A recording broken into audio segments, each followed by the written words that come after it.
Bonjour à tous. Bonjour. Merci bien. Je veux dire, nous allons vous faire une certaine synthèse par rapport à la dengue, comme nous a été demandé. Alors, pour une petite histoire, la dengue a été décrite en 1950 au cours d'épidémies aux Philippines. Alors aujourd'hui, là, c'est une maladie qui sévit en Asie et puis en Amérique latine aussi. Donc ce sont en plus les pays les plus touchés pour l'instant.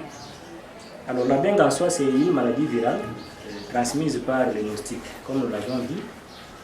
Et ces moustiques-là responsables de la dengue s'appellent virus de la dengue. Donc c'est un dérivé seulement. Alors le virus de la dengue ici est de la famille des Flavividae, c'est comme nous l'avons dit.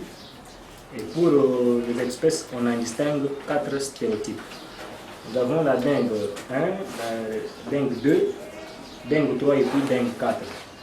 Ce qui veut dire qu'il y a 4 possibilités d'être infecté parce que déjà, chaque dengue a sa façon d'être transmettre la maladie et puis ses possibilités aussi. Alors, par rapport aux symptômes, il faut signaler qu'il y a un éventail de symptômes. Donc il y a un ensemble vraiment. Et que parmi les symptômes-là, il y a un peu de manifestations infracliniques. Là, c'est pour la dengue 5. Il arrive des fois que les malades lui-même n'arrivent pas à déceler qu'il est malade et qu'il est atteint de la dengue. Il y a également des signes qui n'amènent pas de complications. Là, maintenant, c'est la dengue qui est maintenant compliquée ou la forme sévère. Là, on a un peu de complications jusqu'à faire de l'hémorragie chez un malade. Alors, parmi les caractéristiques biologiques, il faut dire qu'il y en a plusieurs. Et il n'y a même pas moyen de les différencier parce que ces caractéristiques dépendent aussi du type de dengue. Nous avons dit au-dessus là qu'il y a 4 dengues. Dengue 1, dengue 2, dengue 3 et dengue 4. Et ces caractéristiques dépendent aussi de ces types de dengue que nous avons dit au-dessus. Alors, pour ce qui est de transmission, nous l'avons dit, la transmission se fait par piqûre de moustiques. C'est que c'est lorsque ces moustiques que nous avons dit de la famille des Flavividae que nous avons appelé virus de la dengue pique la personne, donc lors de son repas. C'est lorsque ce moustique veut prendre son repas sanguin qu'il arrive maintenant à transmettre la dengue chez la personne. Mais il n'y a pas seulement ces virus, donc ces virus ou les vecteurs de la dengue qui aussi est appelé Aedes aegypti. Donc c'est ça même le virus qui transmet la dengue. Mais au-delà de ça, il y a aussi des virus tels que Aedes albopictus. Il y a également Aedes albopictus, ce qui est n'est-ce pas, un vecteur pour la maladie. Alors l'incubation de la maladie va de 4 à 10 jours. C'est dans cette période-là où on peut essayer de voir la maladie. Alors, pour les formes de la dengue, l'OMS dit que là, on en distingue 2.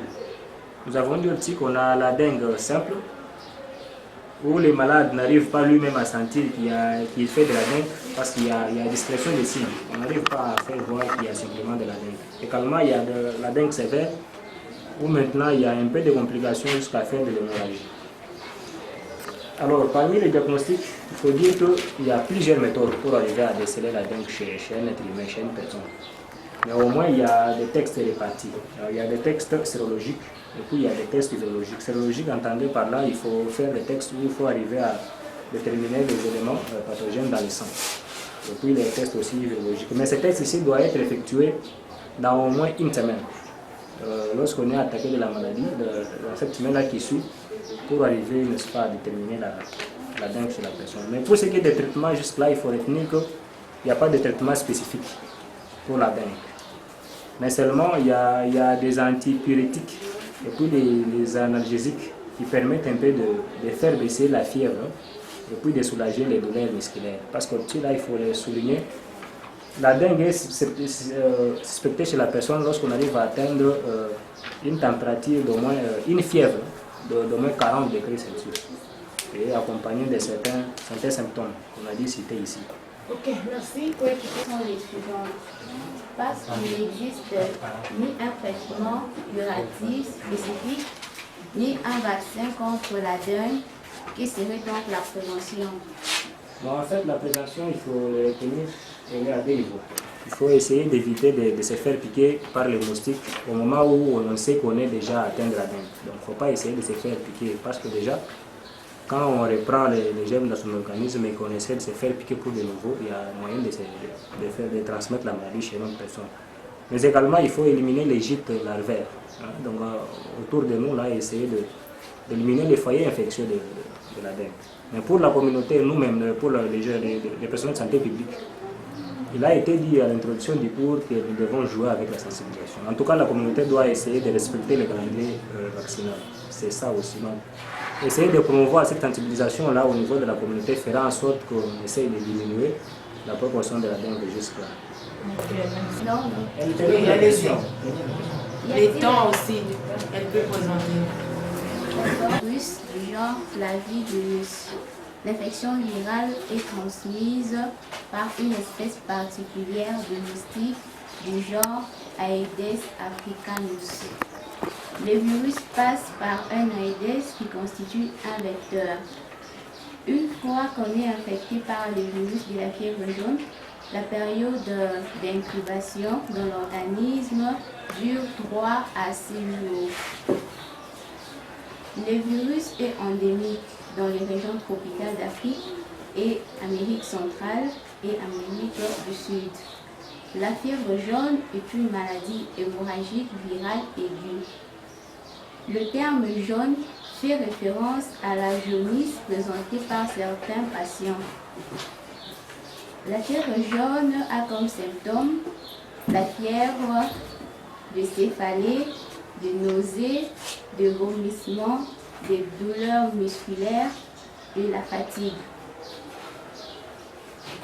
Pour le traitement, il n'existe pour l'instant aucun médicament antiviral spécifique contre la fièvre jaune. Et pour le diagnostic, le test sanguin RT-PCR permet parfois de détecter le virus à un stade précoce de la maladie. Et pour la prévention, elle est possible grâce à un vaccin extrêmement efficace, sûr et peu coûteux. Une seule dose confère à une immunité durable et protège à vie contre la maladie. Merci. Okay. L'utilité de détecte PCR dans la recherche de la fièvre jaune. Parce qu'il permet de détecter le virus au stade le plus précoce de la maladie. C'est qu'on peut dire qu'on peut agir déjà en amont. Et il peut agir. Dans le problème de polymérase chaîne réaction, il y a une possibilité, même si on a une quantité minime de virus, d'amplifier ça. Parce qu'il y a une phase d'amplification des virus, on a un grand nombre et on sait détecter avec précision qu'il s'agit de tel virus. Question, autre question, il y en a dans la salle. Merci pour la présentation du travail. J'ai juste une petite question. Tu nous as parlé qu'il n'existe pas ici les traitements pour la fièvre jaune, seulement les vaccins, mais tu ne nous as pas dit les noms des vaccins. Arrive. Commentaire. Pour la fièvre jaune, quelle est l'indication depuis Oui, merci. Oui, j'ai posé la question. Allez-y, à vous voir. Quelles sont les personnes les plus vulnérables? Bonjour à tous. Bonjour. Je vais vous parler sur le Bounia viride. C'est une famille de virus détachés de l'ancien groupe des arbovirus. Ce sont des virus à ARN monocaténaire, à symétrie hélicoïdale.